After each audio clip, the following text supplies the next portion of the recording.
Welcome back to AmericaTech. In this episode of Getting Started with Power BI, we'll explore data modeling, one of the most important steps in building reliable reports and dashboards. In the last episode, we learned how to connect data sources and import data into Power BI. Today, we'll take the next step and learn how to organize that data by creating relationships between tables. In many real-world scenarios, data doesn't come from just one table. For example, a company might store sales transactions in one table, customer information in another, product details in a third table. Data modeling connects these tables so Power BI can analyze them together correctly. Let's begin by looking at the tables we imported in Power BI. You can view these tables in the model view. Each table contains rows and columns of related information. For example, a sales table may include order ID, product ID, customer ID, sales amount, while a products table might contain product ID, product name, category.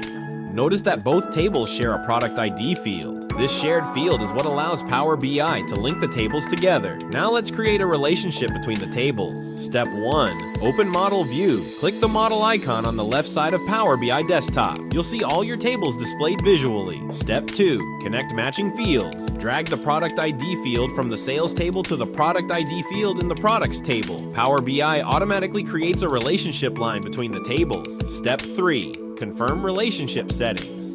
Power BI will display the relationship details. This includes the two tables being connected, the matching columns, the relationship type. In most cases, Power BI uses a one-to-many relationship, meaning only one product can appear in many sales records. Imagine a sales manager analyzing company performance. The sales table records each purchase. The products table provides product categories. So for each sale, there is an associated product or products. This is where the product ID from the products table will be referenced in the sales table. By connecting these tables, Power BI can answer questions like, which product category generates the most revenue? Which products sell the most each month? How do sales vary across categories? Without proper relationships, these insights would be incomplete or inaccurate. Good data models are simple and structured. Here are 3 best practices. 1. Use clear key fields. Fields like customer ID or product ID should uniquely identify records. 2. Avoid duplicate relationships. Each connection should represent a clear logical link.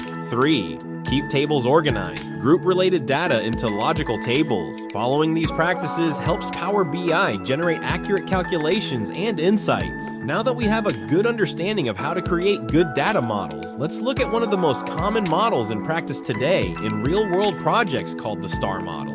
In this model, we separate data into 2 types of tables. Fact tables.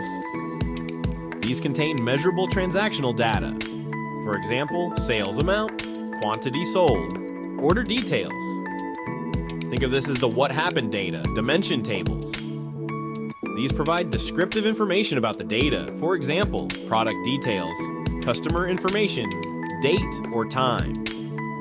Think of this as the context around the data, how they work together. The fact table sits at the center and dimension tables connect to it. Using this structure helps Power BI process data faster, keep relationships clean, generate more accurate insights, allow multidimensional filters, and drill down capabilities. Simple tip, try to avoid connecting dimension tables directly to each other. Instead, keep everything connected through the central fact table. This structure is widely used across industries because it keeps your data model scalable, efficient, and easy to maintain. Today, you learned how to build a data model in Power BI, viewed tables in Model View, created relationships between tables, connected shared fields like product ID, built a structure that supports better analysis.